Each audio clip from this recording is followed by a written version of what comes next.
We know there are many choices in internet radio, and the staff and host of LA Talk Live would like to thank you for choosing the internet's hottest destination for the most eclectic sound and invigorating talk. This is LA Talk Live. We are more than just talk.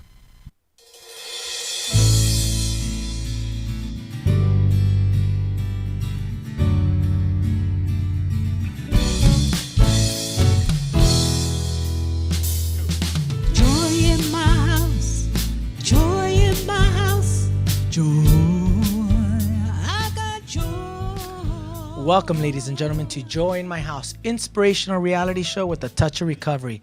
A reality show where nothing is left unsaid. And no one is insignificant who shares. I'm joined here by my co-host and author of Shaped by the Master's Hand, Lolita Robinson. It's really good to be here today. Welcome to another day of Joy in My House. I'm very, you know what? All week I have been just laughing at just this joy. And nothing circumstantial has happened. But I think God is bringing more that joy is something that has to come from the inside. That's right. From Him, that is not external. I've been hearing that all week, so I am full of joy. How about you? How's it going? You know what? I can't complain, and I always say this. I really can't. And it's not circumstantial. Right. Because we do have our challenges, a lot of tribulation. But last night it was just me and my girlfriend. It was my stepdaughter's 10th birthday. Oh, wow. She just turned 10, but she had to go see her dad. Okay. Her dad's in the military, and I was disappointed and I was upset. I was like, I want what I want. I wanted to spend the birthday with her. That's right. But when we pull ourselves out of ourselves and we say, right. you know, what is the best interest for her? So she went to go visit her dad, who might get deployed, which is, you know, wow. always something that's That's stressful and difficult. Yes, it is. But God showed up with me and my girlfriend, gave us a little bit of time. We didn't even go out. We watched the movie with her parents, and okay, I so mean, you're it was getting to know just, her parents more, yes. because I know that's very important. I have a young son who is talking about dating, and I don't want to tell his history because that's his business, but I think it's so important to have the blessings of the family. I didn't think so before, because I ran off and got eloped, and that was a rip-off for me and my family. But it is so important to have the blessing of her family. I agree. As well as your family blessing her. Then you know it's of the Lord. I agree. It has to be a community. Right. And I felt that last night. I felt the peace. I felt the familyness of it. And I think that's so important when you're doing it God's way. Yes. And when you want something more than just with the worldly images of That's just right. having this supermodel girlfriend, and you're living by the beach, and you're going to these parties, and you're doing these extravagant things. But at the end of the day, the real peace is going to come in those little moments of just sitting together and sharing, and sitting together and having that circle of trust. Well, I'm glad to hear that. Like Van, our producer, so glad to see him. And you guys are in a relationship. I tell you, I want to do a relationship show. Okay, We're talking. That's my heart. You know, I told him, you guys are smiling, but I know it's a lot of work to do this. You know, it's a lot of submission, a lot of sacrifice. A lot of sacrifice. Well, I'm looking for. Last week we had a tremendous show. Yes, Travis Cox. He was the state. He is the state representative of Celebrate Recovery, which is one of the meetings and 12-step Christian programs that we've attended, and we Kathy's our leadered in it also. She's my accountability partner, and I feel like your spiritual mom too. Yes, God has really piled you up with mothers, hasn't He? He really has. He really has. But it was interesting because he comes on the show and it's this humble guy and this joyful guy, and then you hear his story. I couldn't believe it. Of some of the challenges he really faced with drug addiction. Karen, was that her name? Yes, his wife? Karen. Just looking at the two of them, the transformation of the power of what the Holy Spirit can do in a life. When he started talking, my eyes just got, you're kidding me. You're kidding me. I mean, just how God can take any life, no matter how hard, and turn it around no matter where we go. He is such a faithful God. And I was really blessed last week. It was a powerful show. Yeah. Again, these testimonies that our guests come and share. Yeah. It's not easy. And I hope that you out there listening and viewing understand that our guests are being very transparent, very vulnerable. And it is not for them, but more for you to be touched by some of the experience that they had, because it's difficult airing out your dirty laundry. Yeah, it is. It's difficult talking about your hurts and your habits and these hang-ups that we have. Right. It's not an easy thing to do, but we do it out of service. Well, God wants to give back. I don't know if anyone is, I know we got to get going because we have an amazing show. I can't wait for today, but I was watching this movie on Netflix called The Last Honor of Christopher Jeffries. And it's about a man who was just spewed by the public and by the media because he was different. He was charged with something he didn't do. But how God took his story, I mean, looking at the trials, these trials that we go through, He uses it for His glory that we can comfort other people. And that's, like you said, we're not trying to get gossip and dig in people's lives, but we want people out there to know that no matter where you are, what you're going through, God can come and meet you there and take what the devil meant for evil and turn it around for His glory. Amen. So- Amen. Very well said, because so- we have a great show Oh for my you God. today. We're going to have a blast with this young lady. She's exciting. Just want to let you know you can follow us on Facebook /Join My House. If you like the Facebook fan page, you receive up-to-date lineups of guests and information. You can also find us on Twitter.com /Join My House. Tweet us with any questions or comments for ourselves or for our guests. And we also have an Instagram page, Instagram.com /Join My House. And you can follow us there as well. You can link up through all of our social media outlets. But we have a great show for you today, ladies and gentlemen. We have Trinda Lineback. She is the author of Closing the Door, But Not My Heart. And she Love is that also title. the mother of Travis Cox, who was here last week. Yeah. So she's going to give a different perspective in her story, Of what it was like, yeah. of God working in her life.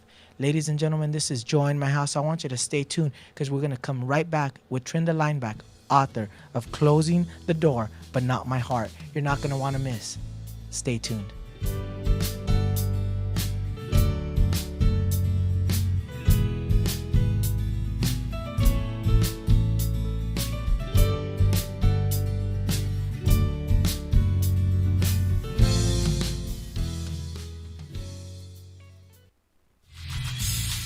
Hey, shout us out. What's the count? I'm your host. I am WDC. Tune in to WDC Radio on LA Talk Live every Saturday at 4 p.m. Pacific Standard Time, 7 p.m. Eastern Time for sickle cell trait awareness, lupus, bullying, mental health, and all different aspects of life. So tune in to WDC Radio right here on LA Talk Live. Also, you can listen to us on iTunes, Live 365, YouTube, and Ustream. And don't forget Apple TV and Roku right here on LA Talk Live, where we're more than just talk. Shout us out. What's the count? Interested in advertising your business, product, or service here on The Dialogue? The Dialogue will help you promote your business, increase your traffic, and bring in new clients through innovative and creative marketing packages, including affordable radio ad campaigns for small businesses. Go to www.thedialoguela.com or call 323-475-8729. That's 323-475-8729. 323-475-8729. And now, back to The Dialogue. The Dialogue with Starlet Quarles. Real talk, real people.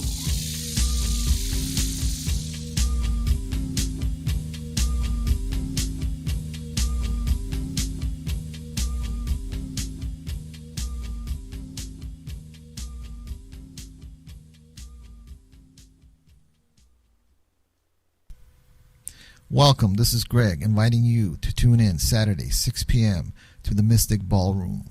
All vinyl most of the time, and we'll cover psychedelic, soul, garage, and much, much more. Myself and the Young Mogul will bring you this every Saturday at 6 p.m. exclusively on latalklive.com. You can also catch us on iTunes Radio, R&B, Live 365 Radio, Flag TuneIn Radio, AHA Radio, TV Radio, and Apple TV Radio. Or you can listen directly at latalklive.com. Reality radio, handcrafted for yours and mine listening and viewing pleasure. This is LA Talk Live, and we are more than just talk.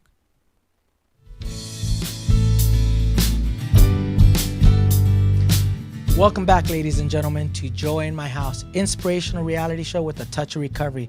I'm joined here by recording artist Lolita Robinson and my co-host. Very glad to be here. Let's go. And our in-studio guest, Trinda Lineback. Yay. Welcome to the show. She's beautiful. I am so excited. Trinda Lineback is the author of Closing the Door, But Not My Heart. Now, if you had an opportunity to watch last week's show, your son was on the show. Travis Cox. He's a state representative now for Celebrate Recovery for LA and Orange County. What an amazing blessing of the work that God did in his life. For sure. Well, I want to thank you, first of all, for coming on the show. And I'd like to let our audience and viewers know how we met. We met through Kathy Taylor, Right. who's the state rep and is one she of still the... a state rep too? She's Both a her state and rep Travis? with Travis Okay. All for right. Celebrate Recovery. She's also one of our accountability partners and a spiritual I mom to me. love Kathy. Yeah. Now, you just had lunch with her recently. It was awesome. Now- It was Kathy also gets very nervous when she comes on the show. She actually doesn't like to come on the show very much. She's done it a couple times. What did she have to say? She said, "You're going to have a good time." Oh, She that's said, good. "Just have fun, Trenda." I said, "Okay." Okay. She said, I'm gonna- "Just have a good time." I'm going to remember that when we invite her back. Yeah, that's right. Yeah, when She said, when "Just she be did her yourself." thing. I said, "Okay." I'll Oh do yeah, if you do like you did when I first walked in here, this is going to be a blast. Oh, you know, I just feel so honored. Okay. That's what it is. I feel so honored that God's allowing us to do this. Amen. I mean, Travis, I watched it 4 times. Oh, did you really? Oh, Lord, yes. Oh, I'm what did it crying. bring- what did it bring up for you? It brought up for me, look at God. Look what nothing, you know how you think about nothing's too hard for God? And I go, you know what? It still amazes me. Yeah. After all these years, it still amazes Well, me. you lived it, and that's why I can't wait to hear these questions. You lived it. You're going to help a lot of mothers out there. I hope so. Or who are in this position where their kids are still out there doing whatever. Right. It doesn't have to be just drugs, just walking away Oh, from the Lord. absolutely. And you will be able to touch their heart. So I want to listen. Well, Trina, we want to let our audience and viewers get to know you a little bit. Okay. And we talk about transparency and just having the opportunity to have read your bio and spoken to you, you being so transparent. I hope that our audience and viewers out there connects with you because of your honesty. Again, we're not glorifying our struggles or glorifying the things that we've gone That's through. right. Actually, they're very shameful to us. Yes. And we have a lot of guilt for it. But thanks to God's grace, we're able to do something like this and come on the show and be transparent. So I hope you guys are touched by today's show with Trenda Lineback. She is an author of Shaped by the That's Master. mine. That's your book. Author of Closing the Door But Not Your Heart. Trenda, That's the truth. where did you grow up? Where did you I grew up in Lakewood, California. All right. Lakewood, so you're All right. local Yeah, here. yeah. Did you go to Lakewood High? No, I went to Mayfair. Oh, Mayfair. Mayfair Okay, is all one of the right. new schools. So, but I had a good time. So. All right. How was it growing up here in Lakewood? Lakewood was the new upcoming city. Mm-hmm. And so when my parents bought, when I was 5 years old, they bought their home, and that's the home that they stayed in until they both went home to be with the Lord. What about siblings? You have? Oh, I have one brother. He's Okay. 4 years older than me. And so my dad, they were their typical family where dad worked. He was a truck driver. He was gone a lot. And my mom was a stay-home mom. And we grew up in a average middle-class family.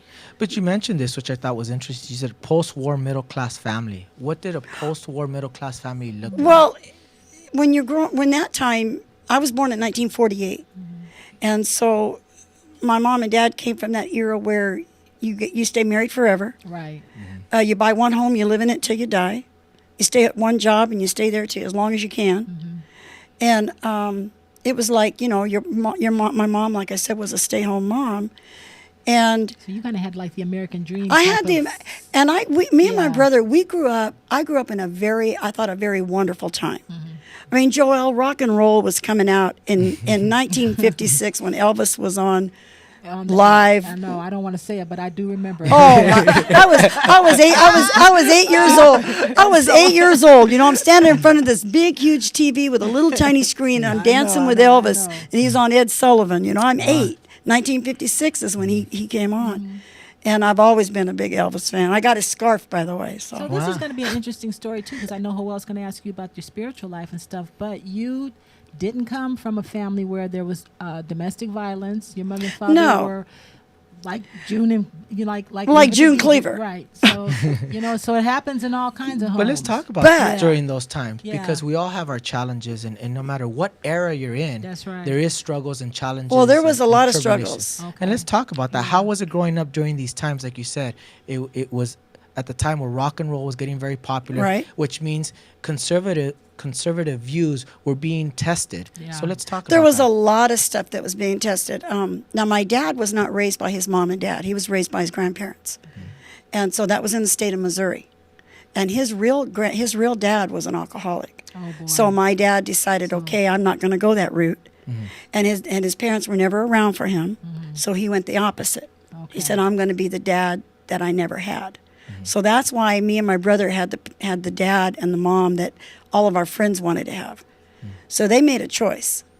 But And still the disease was there. oh, absolutely, Yeah. the dysfunction was there. But People if don't any, understand that because Exactly. they think that when there's no drinking, then there's no problem. That's not true. You still have the disease of the isms of Yeah. the alcohol. exactly, Right. and they kind of worked really hard not to go that route, you know. And so it was just I had a positive dad and a negative mom. I don't know how to say that. Well, let's talk about that, because I think a lot of people out there can relate.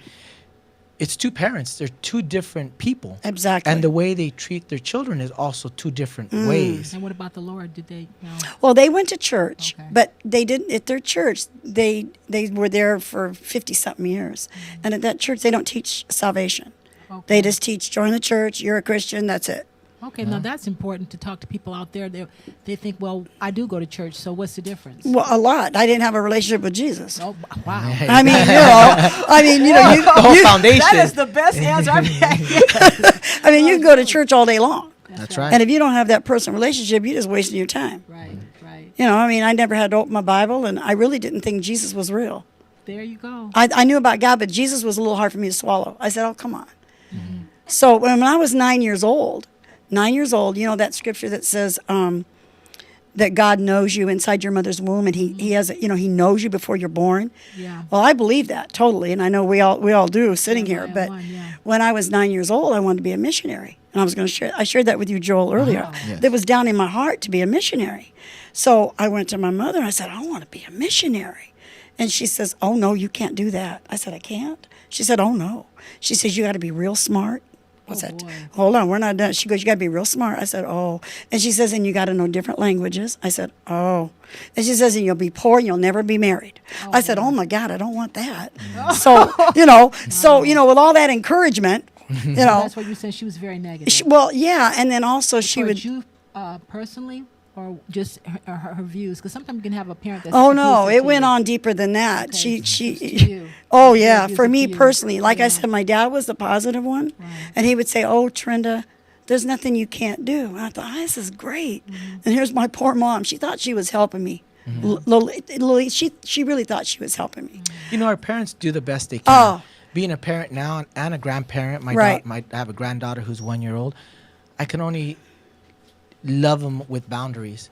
I can't get involved and save them. I can only do the best that I can, and sometimes it's just prayer, and we're going to get to that regarding But you your can story. speak words of life to them. Well, No. like So you were the saying, words. parents, yeah, sometimes they do their best they can, but it still doesn't mean that we weren't injured from. Oh, I was very From their- injured. from She their she behavior. she would say to me, she'd say, Trenda, there's going to be somebody out there a lot smarter than you. Oh, boy. Wow. And I'd say, Wow. okay. And then she says, and there's going to be somebody a lot prettier than you. Oh, geez. And she goes, and I like to sing. Music's my heart. I Okay. love it. And she said, there's going to be somebody out there that sings a lot better than you. And I said, wow, that's really encouraging, Mom. So what was the point? And that was it? And Well, no, she was trying to help me. She was trying to protect you. She was trying to protect me, but it then not backfired. not to build your hopes up Oh, too girl, high. I didn't have any. Yeah, that's what I'm saying. Okay. Yeah. Keep those cards and letters coming in. I mean, it really. was bad. Yeah. So, and here was my positive dad. What was she doing to your brother? He more or less got the same thing, more or less. It was negative.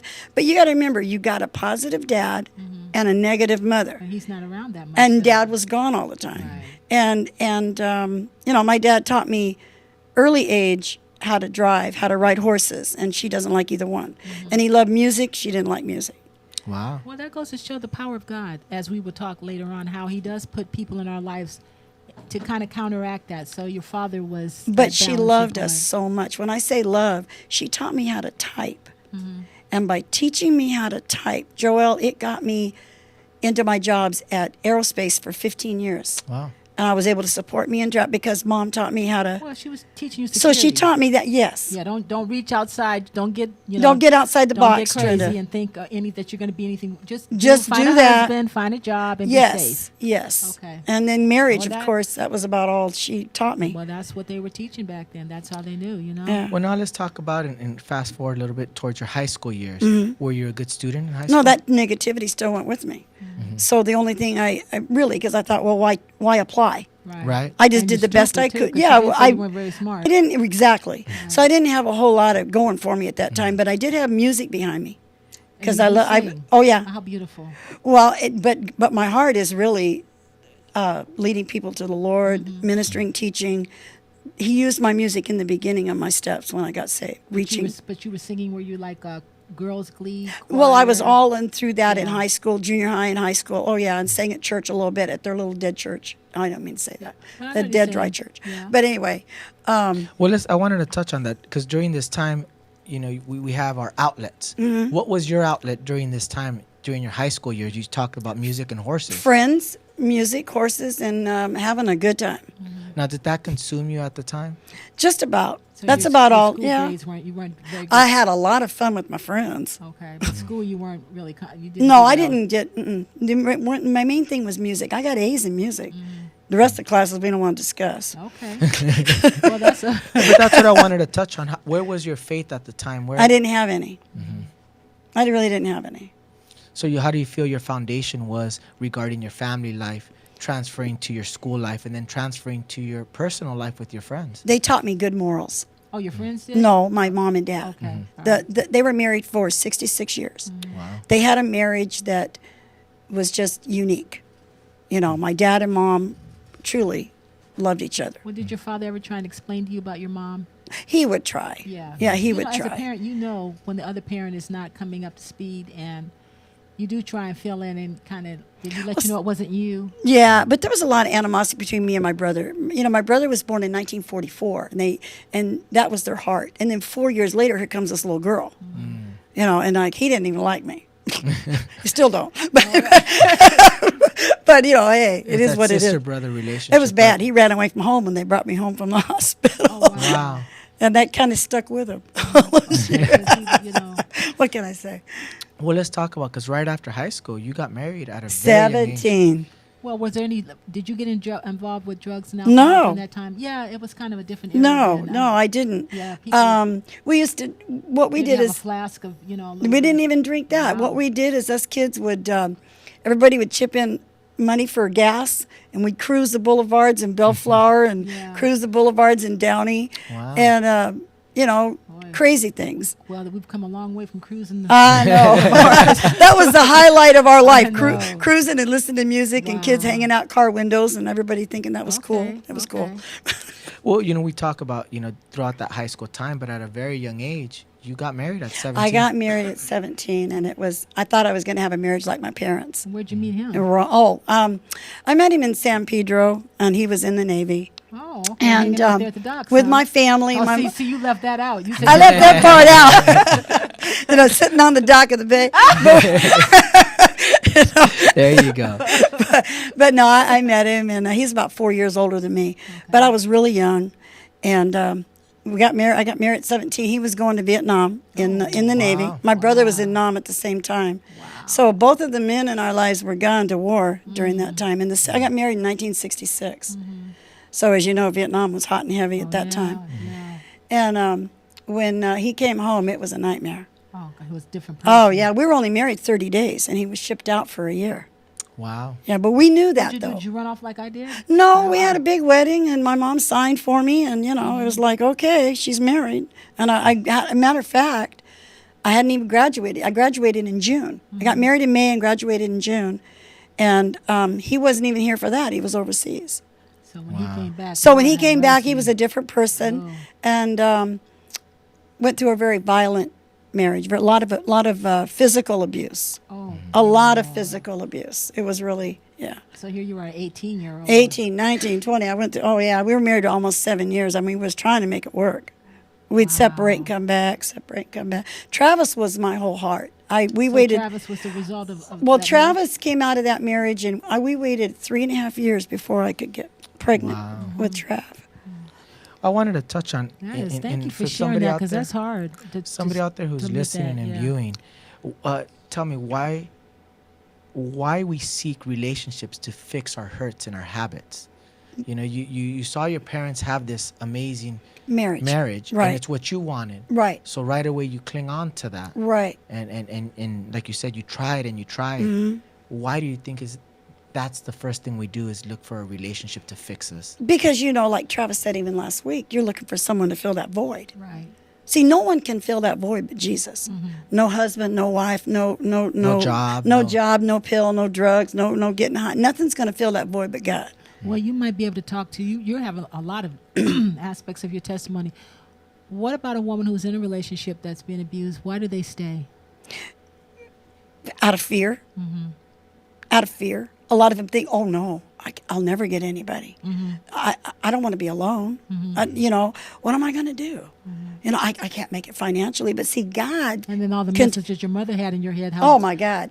But I went the through. best you could do. Girl, when Yeah. I got married right away after I divorced Travis's dad in 1 year, because that's all I knew was marriage. I didn't want to be single. That lasted 1 year because it started out abuse again, not physical with me, but verbal. And he was physically with Trav and verbally with me, the second husband. And he was in jail half the time. Oh, Lord. Well, where did you meet him? I met him at when I was working 2 jobs to support Travis and I. So I would work in the offices during the day in L.A. And then I had a job at Douglas Aircraft. And then in between times I lost that job because I got laid off. I quit when I got pregnant with Trav. But I had jobs in between times. And who was watching Travis? And my Your mom. mother? Your My mother. mom. Okay. But I met him at my second marriage, my God. I met him at the mall when I was working at one of the dress shops. So I did office work during the day And then worked retail. and worked retail at the night to support me and Travis. So I was working 2 jobs. I barely had time to even, go to bed at night. Well, can you tie it in just a little bit? Because you're doing really well.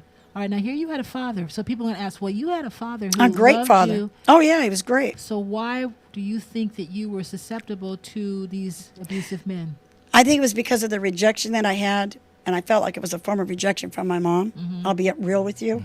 Like you're doing everything to please her and nothing's working. Right. You want to get that good job, Yeah, you that do. good The on pat the, on the back. the pat on the Yeah. back deal, and that didn't happen. That wasn't happening. Right. And that was another thing.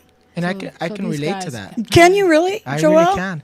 I kind of have the same situation with my mom. I was never good enough for my mom. Okay, see? My father's a physics professor, came to this country he's very with brothers and positive, sisters and very put positive. himself through elementary school. Paid at 12 years old, he would sell stamps to put his little sister through parochial school. Oh, my God. So to my mom, my dad was this god. Right. And then I came along and had challenges and not studious, very rebellious. And I was And never different, just from a different cut, from a different mold. Yes. You were who But you see, were she gonna was be. She looking didn't at him understand through that. different eyes. Right. Exactly. So right. it was never good enough. Only recently now do we have a much better relationship. Does she see that, I have 10 years of sobriety now, so she sees I don't drink, I don't do drugs, I don't, party. So now she sees a different person. But for a long time, it's no matter what I did, unless I was a president of the United States, would I feel that expectation she had of me. Yeah, it's funny you said that. It's funny you said that, Joel, when you said she saw a different light of you. Right. My mom saw me change dramatically, and it didn't seem to really change her. All right. There was times that she said, I still liked saw you you. better when you were drinking. Because Oh, I used to, wow. we'll talk about the addiction here in a little while. Okay. But it was funny because after I got saved, you could almost read their lips through the door. Say, oh my God, she's here, Giles. Wow. She's here with her Bible. Yeah, she's like, now she's substitute. It's like, oh God, she just pulled up. Well, let's talk about that. We're ready to talk about that. You finally came to a place in 1979 where you Yeah. submitted. Well, see, I tried to When commit you suicide did twice. you leave Let's that talk marriage? about- Okay, so wait, so what happened? So we don't, you left that second marriage, obviously. How long did you stay in Oh, that? 1 year. 1 year. Oh, I was done. Okay. Oh yeah. Then all the rest of the years I was single, and I said no more. And this is when the So other stuff I was came in. tired of people hurting me, so I reversed it, and I was out to To hurt them? hurt them. Yes. And I had this very hardcore spirit about me, and I didn't want any commitment with no man. I just they wanted to use me. Hey, I can turn this thing around. So that's kind of like what I did. Yeah, you Yeah, Oh, I was You're hard. resentful and Oh, I was and very. angry. Oh yeah. Oh yeah. So you lashed out on men Oh yeah. to get them back for Oh, the pain easy. that you were caused. Oh yeah. And let's talk about that Yes. 1979. Well, prior to that, though, I mean, like I said, I was drinking a lot. And let's touch on When- that. yeah. And who- prior to where'd the drink come in? 1970, When did- my choice was wine. When was- were you doing it? In other words, at night to kind of Oh, no, all medicate day. yourself? Oh no, I told you. Oh no, I took this little test one time. I was telling Joelle, those little Cosmopolitan magazines, and I took a test one time. It says, "Are you an alcoholic?" I'm like, "Oh God, no." It says, "Do you drink alone?" Yes. Do you drink before noon? Yes. Do you drink between these hours? Yes. It says, if you have more than all my answers were yes. But then, and then our denial gets us. Oh yeah, And we're like, but I'm not I don't have a alcoholic." problem. I mean, I would come home from work in the afternoon when I worked in Long Beach, and I come home in the afternoon, have a sandwich, glass of wine, go back to work. That's different kind of lunch sandwich. Girl. That's all right. But But it opened And up I the was- door to even more. and I was addicted to Valium. So see, I took the wine to forget, There you go. and I took the Valium to relax. So after a while, nothing was working. I was taking 5 Valium a day. Wow. They were So- low milligrams, but I was taking 5 a day and drinking every day. So So you're filling in like now since Travis is not here. So you're mirroring each other. So Travis is coming up. but I wouldn't set free yet till November No, but I'm just saying 1979. that Travis was coming up when you were.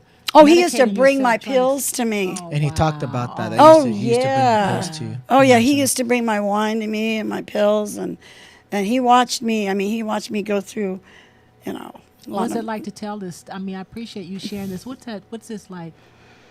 Well, it's sweetheart? deliverance. It takes time to heal, but it is and if it helps somebody to share, then that's what I'll do. Amen. If it helps, if it gives people encouragement to know that nothing's too hard for God. And you're helping me too because my mother drank a lot. My mother wasn't into pills and stuff. One thing I have to give her is that she did fear. I was afraid of drugs. 'Cause my biological father, which I didn't know, was a drug addict. I think he was shooting up and stuff. So Oh, okay. I had the fear of that. But listening to you as a mother, it helps the kids who went through that. It wasn't that you wanted to be a partier or to be abusive or any of that stuff, but you were in pain. I was in a lot of pain. Okay, see, I can look and hear, looking at you, I can give my mother grace. She was in a lot of pain. You do anything you can, And you didn't, Lolita, to right. get the pain to stop. Right. Because And you had to whatever it work, takes. too, right? Oh, I had to work. Yeah, I had to support my son. He was my heart. And let's talk about that because you actually were at the point where you didn't even want to live anymore. Oh no, not at all. And you had this experience where you I were couldn't ready. even do that right. You tried to commit suicide. Twice. Once with pills, it didn't work. So the second time around, I was living with some man I didn't even love. I was just using him. And Travis was living there with me. He was about, well, not quite 9. He was almost 9. So we're living there, and I had just had it all. I'd had it up to, just had it. And I had it planned out. I'm telling you. It's in the book. It's in the book about my experience on how I really did come to Jesus. But right there in that room, I had a true life road to Damascus salvation. When you were in the room getting ready to Yeah. commit suicide. Yes. Yes. And it's in the book where I didn't see anybody, and I didn't hear anything, but I felt this when I was raising my hand up to break the glass. Something, it's in the book, something grabbed my hand, and the next thing I know, I'm in the middle of the room, and all I can see, Joel, is all these men's faces coming at me. Wow. The And abusers. oh yeah, big time. And you hear this all the time from people that you hear them all the time with testimonies. Jesus, are you real? Jesus, are you real? You've heard that over and over. Well, that was my question. And I said, Jesus, I said, if you're real, because I didn't want to, Lolita, I was done. I was done. No, I can hear that. Yeah. And I said, if you're real, you got to prove it to me. I said, because I need help. I'm done. And when I said the name Jesus, I didn't realize that I was doing Romans 10, verse 13. 9 and 10 said, but 13 said, just call out and you Call shall out to be. him. Well, I didn't realize that's what's happening to me. And when I said his name, it was like all of a sudden, all I could feel was this warmth from the top of my head all the way, and I felt like, and I'm in the floor, sitting in the floor, and I could feel these arms holding me, and I heard an audible voice. Actually, I hear you. I heard, just like Road to Damascus, Yeah. he said, Trenda, I love you. Wow. And when he said, Trenda, I love you, Joel, I broke. I must have cried for an hour on the floor sitting with him. Somebody finally loved me for me. I didn't have to pretend anymore. I didn't have to be something I wasn't. I didn't have to perform. I didn't have to. Somebody loved me for me. And I didn't have to make no brownie points with him. I didn't have to, like you and I had to prove something to be Right. accepted. Didn't have to do that. It was like, wow, Jesus is real, And it changed dramatically. That day, that day stopped me from drinking doing Valium, but I still smoked cigarettes. That came later. That's a whole story on that one. And the sex, it took a little while to break that off too. Well, thank you. You're saying a mouthful. I'm just being real. People, there you go. Well, some things. It's a process. Some things take time, Yeah.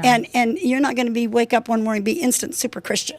Well, that's what I talked about when I give my testimony. It was the before and after conversion, before Jesus and after, and I was like, that wasn't mine. There was before Jesus, but there was a whole lot of crazy in between. Well, what happened was And is in between though. The one good thing though, my Right. salvation was so real. It was like, Right. you guys, it was like picture yourself in darkness. I was 31, by the way, 31 years old. You're in darkness for 31 years, and all of a sudden somebody comes and turns the light on. That's what it was for me. Wow. Well, thank you, but that's what you're sharing with our audience. I think they look at us and go, well, you're Christians. Why do you do this? Because we have to learn how, like you said, when you can see in the light, it's not something that you're used to doing. Exactly. So God had to. He turned my whole life around that day, and I never looked back. Now, I'm not saying I didn't make mistakes, and I'm not saying I didn't That sin, you were imperfect. but exactly. You knew who but he I was, but he but still I had to work never, out your I never salvation. went back because there was nothing to go back to. Thank you. There's nothing. What are you going to go back to? That's right. Yeah. Who's going to love you like Jesus? Nobody. Why would you want to go back to that lifestyle? Well, I think some people think, well, your life is different because I have, Right, I'm famous and what, Yeah, throw it there's in, what we- there's all situational. I hope that you out there who are listening and viewing are being touched by Trenda's story and her transparency. Like I said, we're not glamorizing our downfalls or our shortcomings. I hope that it's just an inspiration to you guys out there listening and viewing that we all go through challenges. Right. We all have these struggles and we all have these falls that sometimes are bigger than others. But at the end of the day, God gives us that grace, gives us that unconditional love that allows us to continue on this path. Yeah, he does. Because I wanted to talk about what did that radical change look like to you? What was it that you were doing different now that you weren't doing before? I didn't have to go. I didn't have to seek men. There That you stopped. go. Yeah, that was my drug of choice. Okay. Relationships, yeah. Yeah. I mean, I dated a couple, but I mean, it was like, okay. It was different. It was different, and I wanted to please God. It was like, Amen. like I said, who's going to love you like Jesus? Nobody. So my life was radically changed. But remember I told you I wanted to be a missionary at 9? Right. That day, my missionary mission started. I started sharing Christ, whoever would listen. Did you go back to church? Oh, well, I went to that little Baptist church. I didn't go right away. I waited about 2 or 3 months because we had moved. God had moved me right away that day. Now, Travis did say you guys moved around a lot. But at this time, I moved 13 years in one place after I got saved. So after that, The moving around was prior to me getting saved. okay, when you That got was saved, BC days. That was okay. Now I was settled, had Jesus, and we didn't move out of that day I moved out of that man's house, by the way. I didn't have a job. I didn't have any money. And I called on the phone and got a loan for $1,000 over the phone to an old company that me and my ex-husband had done business with years ago. And they said, sure, Trenda, come on in, pick up your check. They gave me a check for $1,000. Wow. So I had my $1,000 check in my hand, and I had my little negative mother in the other side of my car, and she says, you're going to have to move in with me and Dad. I said, no, Mom, I haven't lived with you since I've been 17 years old. Yeah, I said, this is the whole start yeah, of the whole party. I said, God is going to find me. She goes, oh, now all of a sudden you have God. I said, Mom, God is real. Girl, I got a place that day. I know. I got a place that day. Driving down the street there in He Bellflower. does do it. And yeah. you know what? The little church that Travis, it was right around the corner. God had it all planned out. So those little friends that asked Travis to go to church, about 2 or 3 months of him coming home saying, Mom, you got to go check out this church. Well, I had Jesus. I didn't think I needed church, right? Right. So You and Jesus were on your way. I had Jesus. I didn't think I needed church too. You know, I was doing good, I thought. So I thought. And so I went to church with Trav and stayed there 7.5 years. So was that Zoe? No, that was a little Baptist church. The little Baptist the church. The little Southern Baptist church in Bellflower. Okay, I'm thinking that it's a church. That You know why I like the church? Lolita, I pulled up, and all the deacons are out in the parking lot smoking cigarettes. I said, I like this church. I said, I wonder if they have sex and drink too. But no, they didn't do that. Because I still like to party. I like to dance. That's hilarious. I was a night girl. The Lord can use anything. God can use any circumstance, any situation to entice you, to Well, get you to where you need to be. I thought, this has got to be a good church. I mean, all the deacons are smoking, right? So that's where we stayed for about 7.5 years. We're not saying that. That's Well, no, I'm kidding. But you talk got about joy in our house. but you talk about how you got radically changed. Oh yeah. But what I wanted to let the audience and viewers know and convey to them, just because you were radically changed and Christ came into your heart and you had this love and you found faith for him, the challenges didn't go away. Oh, are you kidding? Because then Travis started finding his own outlets. Uh-oh. And that's when we talk about his 12-year-old when he was drinking, I his didn't- 15-year-old when he was using.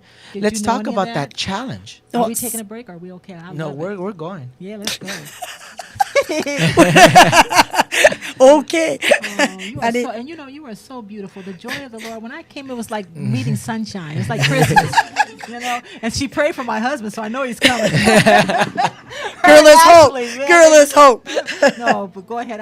Okay. So now, So boy. again, you're newly saved. You have this yearning for God and a relationship. You find a church. You're stabilized in Yeah, a home, oh, man. and now you're finding your way. But I was still be sharing, challenged. I was sharing Christ with and our church at that time. Wow. They used to go to Union Rescue Mission. Oh, I remember. Wow. that. So I used to go with them, and wow. I'd sit. I'm telling you, I loved it.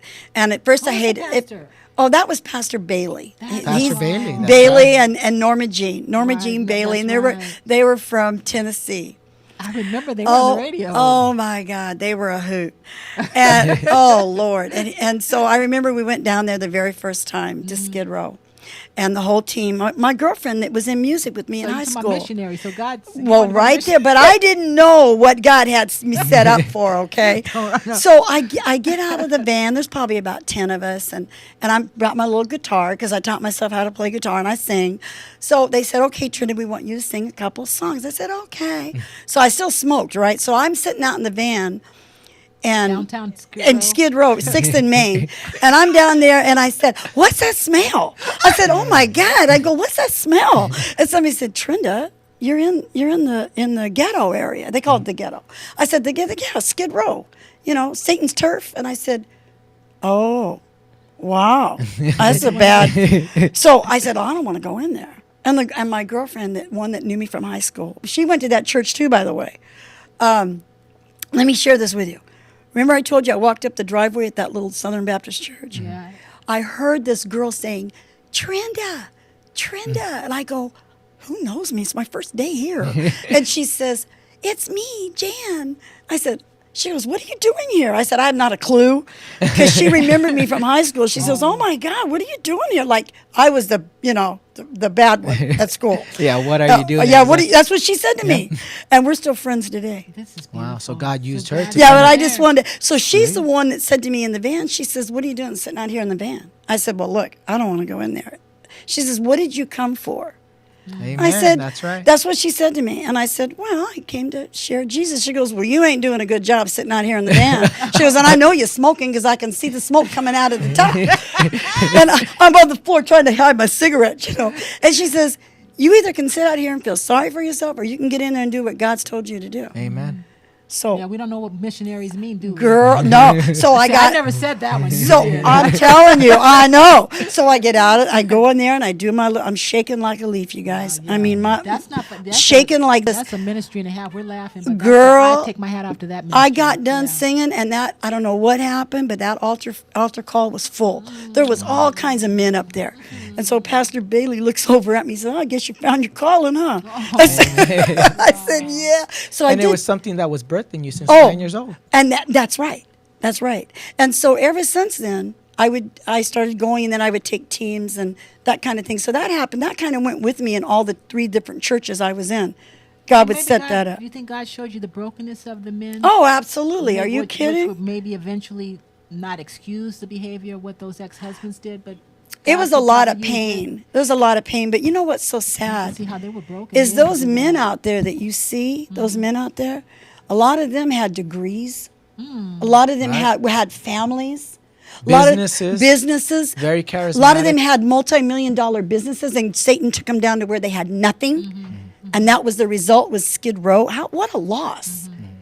What a sad But loss. that's what brokenness will do. Oh, See, that's the injuries of what will do in somebody's life. Like with you had all this pain inside. well, I shared my stories there Right. quite a bit, and Pain, it yeah. helped. We're going to take a quick Okay. commercial break because when we come back, long. we're going Not to too talk long. about Trinda and her fulfillment of the promise that God had made to her. Yes. She is the author of Closing the Yeah, Door, 'cause we gotta but talk not her about heart Travis. when we come back. Ladies and gentlemen, this is Joy in My House. I want you to stay tuned. We're going to come right back.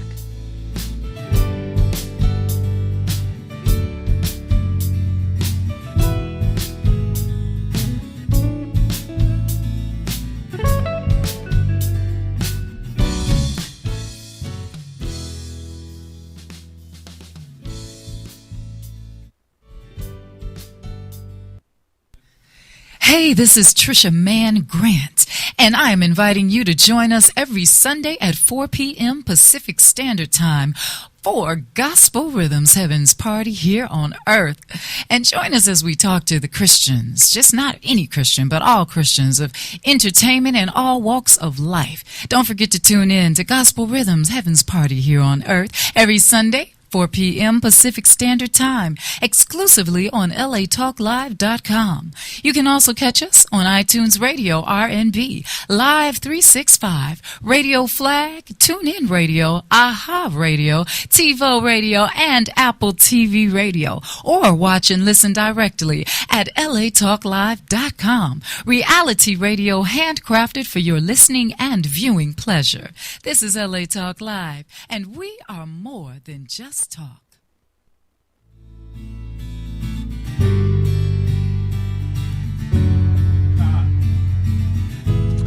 Welcome, ladies and gentlemen, back to Joy in My House, inspirational reality show with a touch of recovery.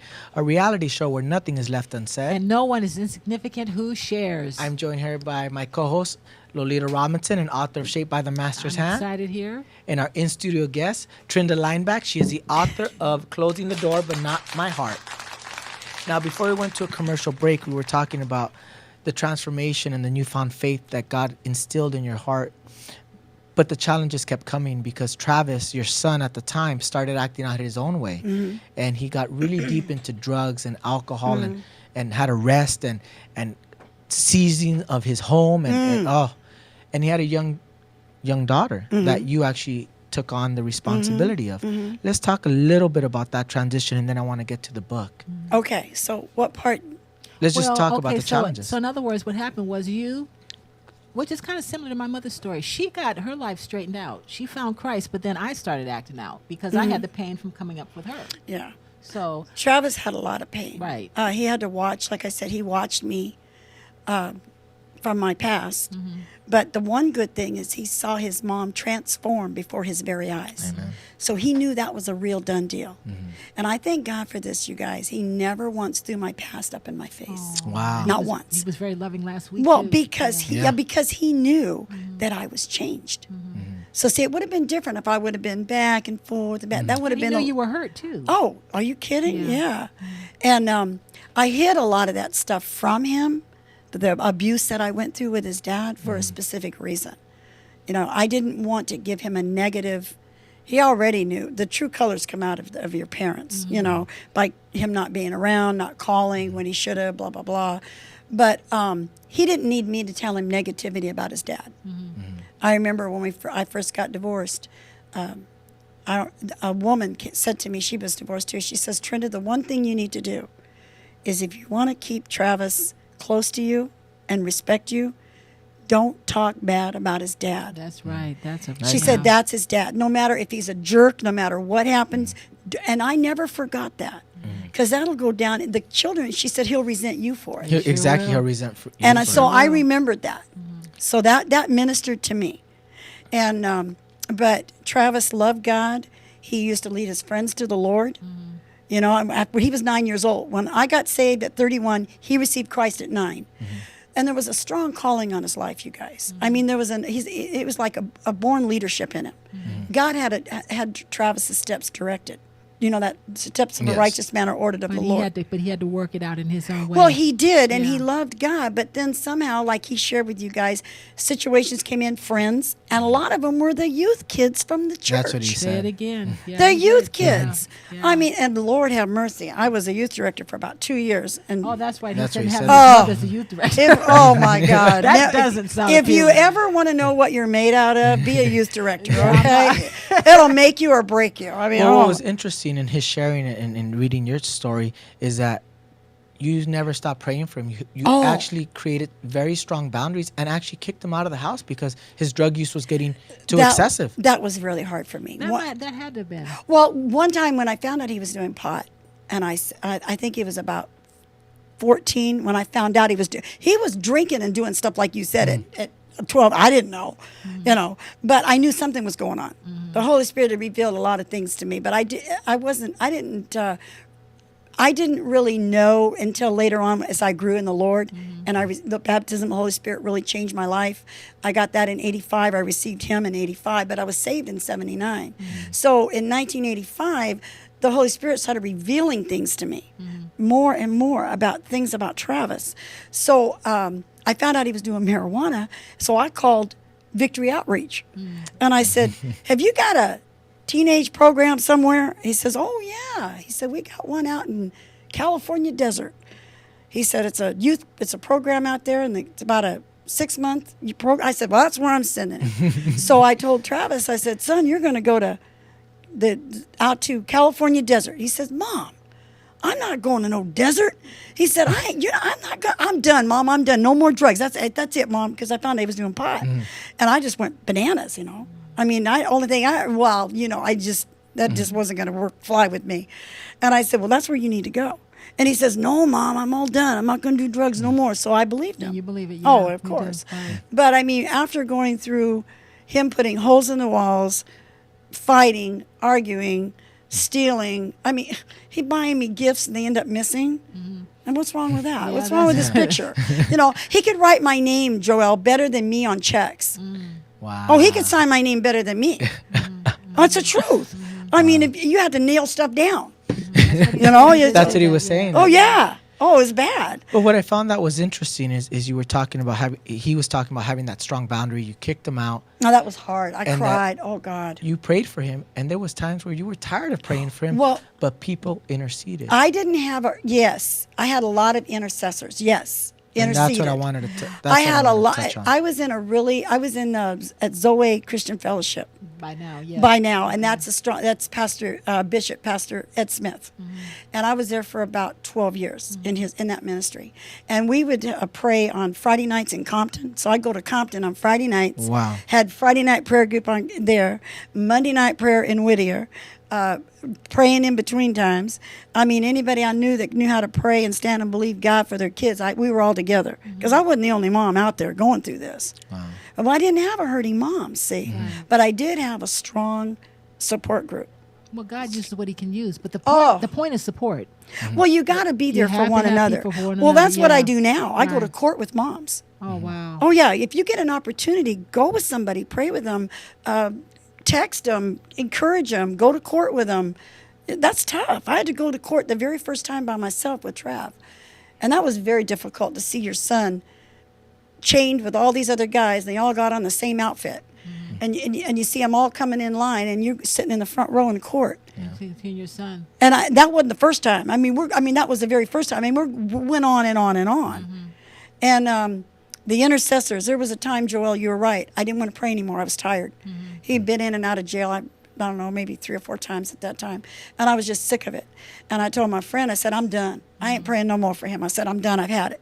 She said, okay, Trenda. She said, relax. I'll take Travis. I said, how long? She said, just for a short time till you can regroup. Because I need some R&R.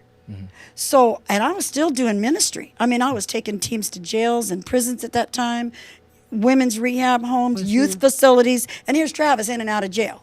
Wow. That's it. But you can't give give back on what you haven't experienced. So you have credibility with these mothers and families because of the fact you've been there and you know what it is. The one reason that kept me going, Mm-hmm. Lolita, the one thing that kept me going is, number one, God didn't give up on me. Right. Amen. And God showed me the light. Okay, so if he can change me, he could change Travis and all the other parents out there. That nothing's too hard for God. So what I had to go on was my own experience. Right. So I knew if God did it for me, he can He do can it do it for for him. Exactly. Well, I And don't we're want to gonna- cut. I don't want to cut through her Exactly. I testimony too think fast. that's perfect. But one thing I do want to say is that God did a third time. He brought a blessing into your life. And I think it's so important that your husband is here to give support. My best friend. We need to, if you can quickly share about how you met your husband. Well, it had to be after Travis and Karen were set free. Yeah, your After, granddaughter, you raised and my her. and my granddaughter. At 50, I became a mom and a grandma. At 50, Mm-hmm. Wow. 50 years old, I became instant mother and grandma. It's very hard to detect the two because you got to be, and it was tough. And when everything was said and done, and after all the deliverance came, and Travis and Karen were getting their life, they got married. And God healed you too in the process. Oh, absolutely, and we're still being healed. Right, there you Right. go. Travis and I, We don't it ain't know over why. yet. Travis and I have a better relationship in the last year and a half, and I add Celebrate Recovery to that for him.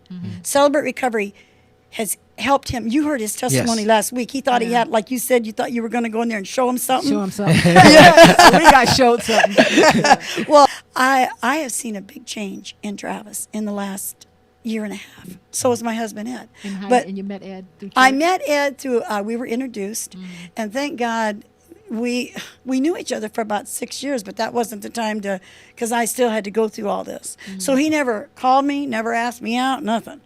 I mean, he moved slow. So, but we started moving very quickly when we started dating in December of 2001. We were married in June 2002. Oh, Wow. He asked me to marry him on Valentine's Day. It was like a done deal. It was Well, like see- ordained of God. He's going to close it up, but to see what God can do with a whole story. Look what God did, Joel. Amen. Look what he did. Isn't that amazing? It is when you submit it to him and you're seeking him, he will give you your heart's desires. And that was my desire, was to have, I was single 27 years. 27 Wow. years. That's ministry to me. And I said, God, I said, I know that it's not good for men to be women or men to be alone. He designed that, and Ed had never been married, so look what he got. Oh my God! A whole family and a ministry too. And he's Poor wonderful. Ed. Everybody goes poor Ed. And there's guests who came today, and we want to thank your guests who came to support I love. you. Oh, I got the You wanna best say friends. their names real quick before I have we go? Brenda Brown Okay. and Dr. Brown, her husband, Yes. and then I have beautiful. That's right. I do it all the time. Oh my God, Arlene. Right. And her husband. Arlene Patel, and this is her fiance, Daniel. And Daniel, I cannot pronounce this. How do you say your last name? Valdivia. Valdivia. They'll give. Well, we want to thank them, but they're They're I'm going not to even be. gonna I know. I couldn't hear 'em. They're going to be married. They're going to be married May 7th, Wow. and I'm real excited about. And Ed and I feel so honored. They've asked us to sign their marriage license. Wow. So I mean, that's pretty cool. And that's what I wanted to end on. God made you a promise many years ago when you came to him. Yes. And he fulfilled that promise. Yes. And he hasn't stopped because you wrote your book, Oh. Closing the Door But Not Your Heart. And it's your life story. Yeah. And it's challenges and struggles, but also God showing up in the midst of those challenges and struggle and His reminding promises. you his promises. I want you to find Trinda's book, Closing the Door But Not Your Heart. You can go to her website. Her website is trendalineback.com. That's TRENDA. Lineback, LINBACK. LINE, lineback. LINEBACK.com. I want you to link up with her. If you go down, scroll down there, you click on events, I believe. It'll say what's going on with Trinda. What's going on with Trinda, and links up to her Facebook fan page. You like the Facebook fan page and you receive up-to-date lines of what's going on. But I want you to go out and That's on support. Amazon too. On Amazon as well.